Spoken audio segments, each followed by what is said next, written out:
Berikutnya, tausiah dalam rangka Haul ke-49 Kiai Haji oleh Gus Baha kami haturkan.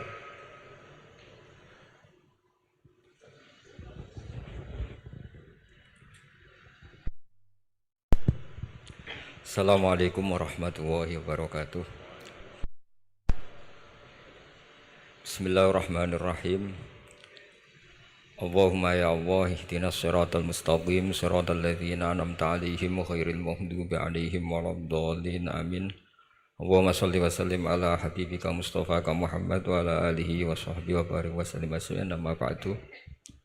Yang sangat saya hormati Mustasyar PBNU sekaligus Wakil Presiden Profesor Dr. Ma'ruf Amin, yang saya hormati Rais Am PBNU, Rais Am NU Kiai Haji Miftahul Akhyar, Ketua Tanfid PBNU yang juga masih bernambah sama saya, Kiai Haji Said Akil, yang saya tadi senang sekali marahnya, senang sekali girohnya, karena itu memang khas keluarga kami. Jadi kalau nggak kesampaian marah itu bagus. Jadi di antara sifatnya para nabi itu wayakhdhufulillah, kalau agama nggak dapat apa tadi jatah ya, enggak tahu saya maknanya itu, jadi kan wayakhdhufulillah wa yardali ridho. Semua yang saya hormati, ini ada Ibu Menteri Ibu Ida Fauzia, ada Gubernur Jatim Ibu Khofifah, yang sangat saya hormati keluarga besar Mbah Wahab Hasbullah. Di sini secara berurutan ada Nyai Mutmainnah, ada Nyai Mahfuzah, ada Nyai Hizbiyah, ada Nyai Mujidah. Yang sangat saya hormati Kiai Haji Hasib, Kiai Haji Rogib, semua yang saya hormati para santri, para alumni. Alhamdulillah tadi acaranya banyak sekali, jadi saya nanti ngaji insya Allah 15 menit. Karena menurut saya solusi bangsa ini itu mudah sekali kalau mau niru Mbah Wahab. Saya kemarin ditilihi Gus Hasib,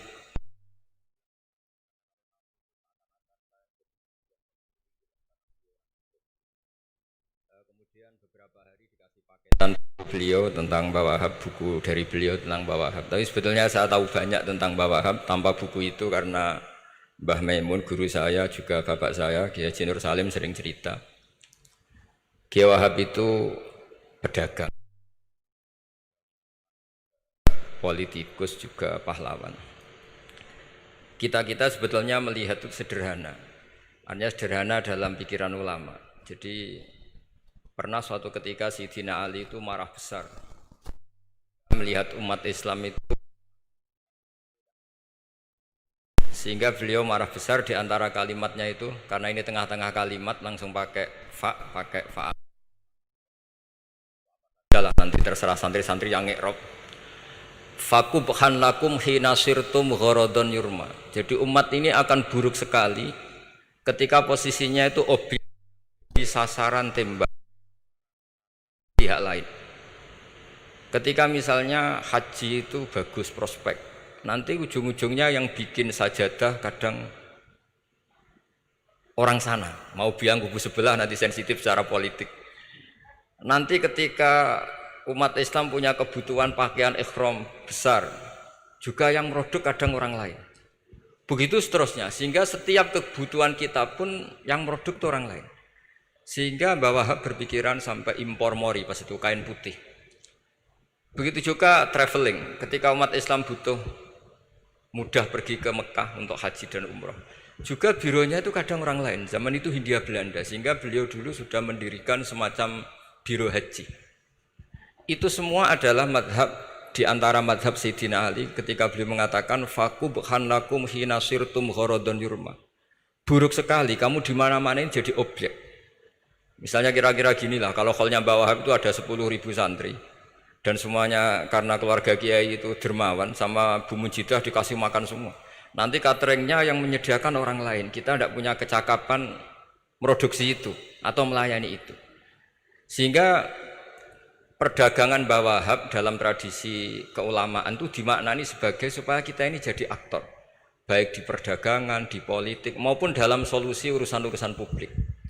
Misalnya sekarang ada problem apalah, sebetulnya solusinya gampang sekali. Ketika kita minus, atau ketika kita tidak berkecukupan. Mulai dulu ulama itu solusinya gampang. Pernah suatu Abdul Qasim Al-Junaidi atau siapa sajalah, ini karena polanya sama, menyuruh muridnya, saya tolong belikan ikan. Cara sekarang mungkin dikasih uang 50.000, terus dikasih tahu sama muridnya, Pak Yai uangnya tidak cukup karena harga ikannya 70.000. Terus kata gurunya, beri lebih murah lagi. Uang 50 aja tidak cukup, kok cari yang lebih murah. Kata beliau, arkhisuhu bitarki. Ya bikin murah karena kamu tidak berkeinginan. Jadi nggak usah belikan katanya. Ini penting sekali karena dulu ada solusi, masyhur itu makalahnya Imam Syafi'i itu. Kata beliau, fa innal ghina anisya'ila bihi. Kalau kamu ingin tidak tergantung sesuatu, maka hindari sesuatu itu. Jangan memaksakan memenuhi sesuatu itu dengan memaksakan, tapi hindari sesuatu itu. Saya misalnya kalau nuruti kepengin misalnya, kalau saya dengan nafsu serakah saya, mungkin saya ingin punya mobil mewah, ingin apa saja. Tapi itu membuat saya tersiksa karena harus menyediakan ini itu. Ya sudah, tidak usah ingin. Sehingga mudah sekali. Makanya kata ulama dulu, fa innal ghina anisya'la bihi. Untuk menjadi berkecukupan, usahakan banyak hal yang tidak Anda butuhkan. Semakin banyak hal yang kita butuhkan, maka kita akan tergantung akan sesuatu itu. Makanya banyak ilmuwan, saya sering diskusi sama pakar-pakar sama ilmuwan. Apakah negara Amerika itu negara yang kuat? Banyak ilmuwan yang berpikir itu ilmuwan politik, bukan tasawuf, berpikir negara paling lemah itu ya kayak Amerika. Karena semakin powernya kuat, ketergantungannya semakin kuat. Untuk memenuhi kebutuhan listrik harus begini, untuk kebutuhan minyaknya harus ini. Semakin kita kuat, maka ketergantungan akan sesuatu semakin banyak. Jadi ibarat orang yang punya Alphard sama yang enggak kayak mana? Ya kayak yang enggak, karena kebutuhannya ada banyak. Artinya dalam kondisi krisis, ulama masih punya solusi, yaitu al-ghina itu anisya'la bihi. Jadi usahakan ketercukupan itu karena menghindari kebutuhan-kebutuhan yang tidak primer, yang tidak prinsip. Bukan memaksakan semuanya terpenuhi. Karena kita ini ulama. Dulu ketika sebelum ada negara, belum ada TNI, itu ulama punya cara untuk ngelawan Belanda. Karena mereka terbiasa punya loyalis, punya muhibbin, punya ghirah, punya strategi. Sehingga Belanda itu kesulitan ngedidik ulama. Apalagi mereka terus ke Mekah, ketemu komunitas internasional yang semuanya berfatwa bahwa penjajahan harus dilawan. Itu luar biasa. Belum ada negara, enggak ditopang negara, kemudian tetap bisa melakukan perlawanan. Coba kalau dulu ngelawan nunggu, wah saya mau ngelawan penjajah kalau saya diangkat jadi TNI, saya mau ngelawan kalau saya punya otoritas yang disahkan negara, itu ribet. Negara ini saya tidak akan ngaji lama-lama, tapi saya akan cerita khas Mbah Wahab sesuai riwayat yang saya dapatkan dari guru-guru kami, bahwa beliau tadi seperti yang dikatakan Pak Said, membina dan menyebarkan NU kemana-mana tanpa uang proposal. Nggak kebayang saat itu proposal kepada siapa, negara sendiri masih susah. Lalu mau diajukan kemana? Terus yang mau tanda tangan itu ya siapa? Jadi yang saya tahu tadi, yang penting kita niru sesuai yang diidam-idamkan tadi Sayyidina Ali. Jangan sampai kalian itu menjadi gharadun yurma. Ada apa saja orang lain yang memikirkan labanya, kita yang jadi objek. Sehingga zaman itu kita terima kasih semua sama Mbah Hashim, sama Mbah Wahab. Karena ini zuriyatam ba'duha min ba'd. Kita tahu Mbah Wahab putra Mbah Hasbullah, punya ibu Nyai Fatimah, terus sampai Mbah Abdus Salam ya.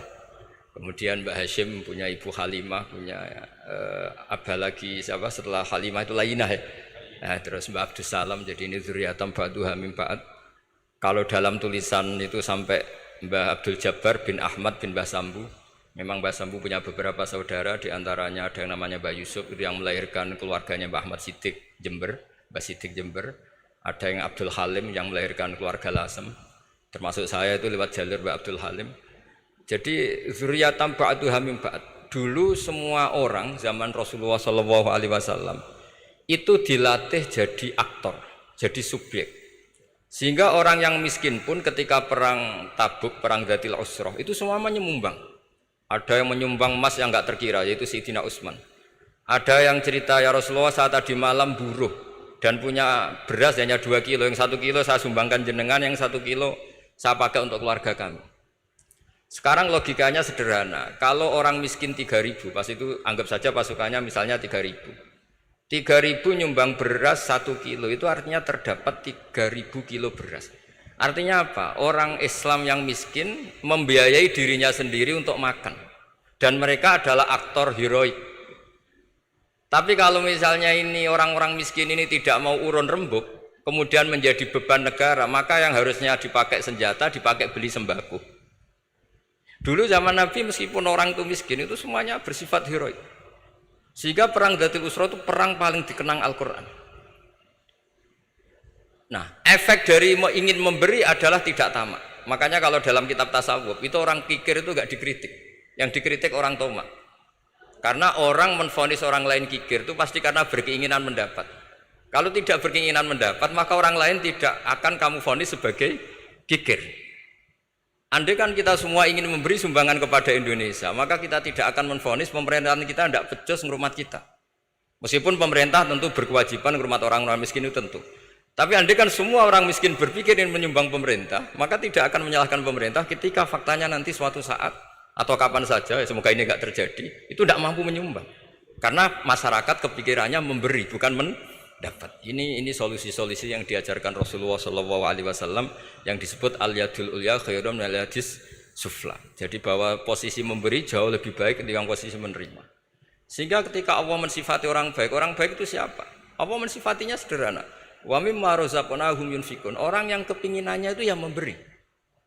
Itu dulu zaman Nabi pas perang Khandaq, pas perang Tabuk, pas beberapa perang, itu orang yang paling miskin pun turun. Sampai orang-orang munafik mencibir, innallaha ta'ala la ghaniyun an shadaqati hadza. Allah tidak butuh sedekah hanya 1 kilo. Tapi coba efeknya dari sedekah 1 kilo itu tadi, misalnya orang miskin yang perang 3.000, itu semuanya memakan uangnya sendiri setidaknya enggak jadi beban negara. Terus mentalnya itu patriotik. Dari mental patriotik itu ketemu Belanda kayak apa, mereka bisa makan apa saja. Mulai ares gedang, mulai apa saja, yang penting halal. Karena mentalnya dari awal heroik. Tapi andai kan mereka mentalnya tomak, mungkin sudah mati. Karena, wah nunggu negara ngasih makan, proposal dulu, sedang mati. Tapi orang dulu enggak, karena heroik, inginnya memberi sehingga bisa mendapatkan solusinya sendiri. Ini solusi yang saya tawarkan, sebetulnya ini mudawwan. Artinya mudawwan itu ada di beberapa kitab, lihat di beberapa tafsir istilah perang Dzatul Usra, perang Tabuk atau perang apa saja itu memang zaman itu susah sekali. Itu menjadi solusi utama adalah setiap orang ingin bermental patriotik. Nah, kalau sudah orang bermental patriotik itu gampang, ukur apa saja itu gampang. Karena tadi dari 3.000 atau 1.000 atau apa saja pasukan, sampai ada yang urun tadi beras 1 kilo. Tapi 1 kilo itu menjadi satu watak, satu karakter bahwa bangsa ini inginnya memberi sama negara, sehingga negara ini mudah merdeka. Coba kalau semua orang miskin zaman itu bermental ingin mendapat, ribut proposal, nyalahkan ini, nggak didata miskin tersinggung, kan capek. Jadi ini memang zaman akhir ya, agak aneh, orang nggak didata miskin itu tersinggung. Kalau besanan nyari yang kaya, tapi kalau ada sumbangan nyari sebagai yang miskin. Jadi kalau tanya solusi khas ulama, kita belajar dari perang Dzatul Usra. Itu orang yang miskin semuanya urun. Nah, barokahnya urun itu kemudian mereka bermental patriotik. Barokahnya patriotik, yang kaya, yang miskin, yang pinter semuanya berkontribusi untuk menyumbang negara. Akhirnya negara ini bisa merdeka sebelum terbentuk TNI, sebelum terbentuk Polri. Karena tadi keinginan memberi, keinginan patriotik. Sehingga cerita buyut-buyut saya ketika Belanda atau apa Jepang, itu yang dicari di geladak saya itu ya kitab. Karena kitab ini dianggap sumber inspirasi mereka melawan Belanda. Dulu kita tahu masyarakat kita itu kalau ngerti Belanda itu dipanggil Doro, wis penjajah jadi diundang Doro. Itu kan terlalu dulu. Sehingga orang Arab itu kadang agak dengan tanda kutip mencibir kita kalau bahasakan negara jajahan itu mustakmarin. Negara yang perlu rame karena cara berpikir masih terbelakang. Wong penjajah kok dipanggil Doro. Terus ketika beberapa kiai melihat Belanda baik karena di alun-alun dikasih masjid gini-gini, sudah tidak berotak karena anggap Hindia Belanda itu baik. Baru ketika era beberapa ulama, ada Mbah Hashim, ada Mbah Hasbuh, tadi kata beliau Dwi Tunggal tadi, terus ada fatwa resolusi jihad, sehingga mereka baru sadar bahwa Belanda itu ancaman. kayak apa pentingnya ilmu, kayak apa pentingnya fikih. Karena di fikih jelas jihad untuk melawan penjajah itu fardu kifayah. Tapi jika musuh kadung ada di kita, maka itu fardu ain. Tidak lagi ada prasyarat harus lelaki, harus merdeka, enggak, perempuan pun harus terlibat. Jika kita punya pahlawan kayak Cut Nyadin, beberapa daerah Kartini, itu ada di khazanah kitab-kitab fikih kita. Jadi kita tidak pernah kehilangan khazanah untuk menjawab muskilatus zaman, untuk menjawab problem-problem zaman. Tapi yang penting kita selalu ngaji, selalu belajar. Saya adalah orang yang sebetulnya tidak pernah ingin terkenal karena saya itu suka belajar. Cuma saya bikin pengecualian, mau diundang kalau pernah sepuh. Ternyata yang pernah sepuh itu banyak. Ini agak musibah bagi saya karena harusnya kiai itu ya dihormati, tapi gara-gara kalah sepuh digawe kongkonan. Saya ini kemana-mana digawe kongkonan. Jadi gayanya nasihati, tapi aslinya diperintah. Jadi tidak ada kerennya sama sekali. Saya di mana-mana posisinya al-makmur, diperintah. Tapi saya senang karena ilmu itu butuh konsensus. Andai kan saya tidak pernah ngaji di depan Mbah Mun, di depan bapak, di depan guru-guru, maka mungkin saya tidak pede atas bacaan yang saya baca. Karena saya tidak tahu ini benar apa enggak. Jika masyhur dalam guyonan santri, ada orang tidak baca-baca kitab, cari kamus sampai mati tidak ketemu. Karena dia bacanya lam tardiman. Wah itu cari di kamus sampai mati tidak akan ketemu. Bareng tanya gurunya, ini apa Pak Yai? Oh itu lam tarodaman cuma. Lam tarodaman itu karena marjeknya mar'ah, orang ningali sapa mar'ah daman ing getih. Dia bacanya jadi satu lam tardiman. Dicari di kamus ya sampai mati tidak akan ketemu. Makanya di guyonan-guyonan pesantren itu banyak katanya ada cerita orang mati karena satu titik. Jadi gurunya baca habbatun sauda dawaun min kulli da. Jadi dia kitabnya kelebihan apa? Titik. Jadi kelebihan titik dia bacanya itu hayatun sauda dawaun min kulli da. Nyari ular hitam, kobra, dipatuk mati. Padahal sesuai resep kitabnya, karena kitabnya dia kelebihan titik hayatun sauda, artinya maknanya ular hitam. Sementara tagnya mestinya habbatun sauda. Jadi kenaifan-kenaifan begini itu harus kita dandani, karena yang bisa, kata Pak Said tadi, yang bisa itu kita. Cari kebenaran dari mana? Kita itu ya pokoknya ulama lah. Tidak harus NU, tidak harus Muhammadiyah, pokoknya ulama. Yang wasatiyah. Itu nanti terus gimana? Yang wasatiyah itu kayak apa? Tapi jelas ulama. Karena dulu zaman, kalau kita fair secara sejarah dulu ya Mbah Wahab ya dekat Mas Mansur, dulu Mbah Hashim ngaji sama Mbah Ahmad Dahlan, sama-sama di Mbah Soleh Darat, ketika di Mekah ya sama-sama ngaji di Syekh Khotim Minangkabau. Jadi kalau era beliau itu ya memang dulu perbedaan itu nggak ada masalah. Karena perbedaan itu bawaan visi. Saya belajar usul fikih di antara yang diceritakan di buku-buku Mbah Wahab. Beliau itu ahli usul fikih. Sementara Ki Bisri itu suka fikih mateng. Sehingga memang ada perbedaan antara fikih mateng dan usul fikih. Saya beri satu contoh. Ini guyonan tapi nanti di usul fikih nanti kelihatan. Di usul fikih itu ada ilmu namanya tangkihul manat. Ketika Nabi sama-sama menyebut sesuatu, sebetulnya ada benang merah di situ, tidak sama persis. Misalnya begini. Ja'a a'rabiyun ila Rasulillah sallallahu alaihi wasallam. Faqala ya Rasulullah ahlaktu. Wa ma ahlaka qal waqatu imraati fi nahari Ramadan. Ya Rasulullah, saya ini orang yang rusak karena saya berhubungan intim dengan istri saya di ketika Ramadan. Terus Nabi ngendikan, ya sudah kamu harus merdekakan budak, saya tidak punya ya Rasulullah. Ya sudah kamu puasa 2 bulan berturut-turut. Kata beliau, puasa baru sehari saja kecelakaan apalagi 2 bulan. Karena kamu orang Arab lah, orang Arab itu, dia cerita ini di Arab tadi. Terus, ya sudah kamu sedekah sama 60 orang miskin. Saya ini orang paling miskin. Susah kan menghadapi orang miskin seperti ini itu. Nah, pertanyaannya secara usul fikih, menurut mazhab Syafi'i, sanksi berat itu hanya untuk yang berhubungan suami istri. Sehingga kalau membatalkannya pakai rokok, pakai minum, pakai makan, tidak kena sanksi seberat itu. Masuk akal kan, karena memang hubungan suami istri dalam banyak hal, misalnya haji, itu ifsad, yang benar-benar ifsad, bisa merusak haji secara total. Tapi menurut Imam Malik, pikiran Imam Syafi'i itu dianggap aneh. Loh ini hubungan suami istri itu statusnya mubah, sesuatu yang boleh.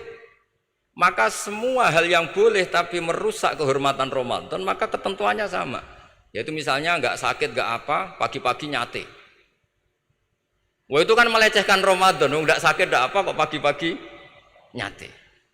Perlu dicatat karena hubungan suami istri itu sesuatu yang boleh. Berarti kalau yang boleh merusak Ramadan hukumannya berat, makan yang statusnya boleh juga hukumannya berat. Itu dulu bapak saya ketika bikin analogi itu mau cerita sederhana gini. Hak di ono santri ya goblok, kandanane angel. Istrinya lapor ke kiainya. Pak Yai, santri jenengan kalau sama istri sering mukul itu nabok pakai tangan. Santrinya dipanggil kan alumni, kamu jangan sering mukul istri kamu gini-gini. Iya Pak Yai, njeh. Suatu saat 2 minggu istrinya lapor lagi, sekarang tidak nabok Pak Yai, nyaduk. Karena yang dilarang hanya nabok. Dipanggil kiai, lo kamu katanya masih sering nyaduk istri kamu. Yang dilarang kan mukul, sekarang nyaduk. Kapan-kapan meludahi. Nah, artinya di usul fikih dijelaskan bahwa makna haramnya naboi adalah hurmatul idza, haramnya menyakiti. Maka nyaduk sama, meludahi sama, menerlantarkan sama. Itu dulu bahwa ahlinya bikin usul fikih seperti itu. Sehingga misalnya amar ma'ruf nahi mungkar ketika beliau ditanya, apakah perlu ikut kabinet gotong royong? Tapi di situ banyak kelompok yang mungkin tidak cocok. Pikirannya kayak apa harus ikut, justru ikut benahi dari dalam.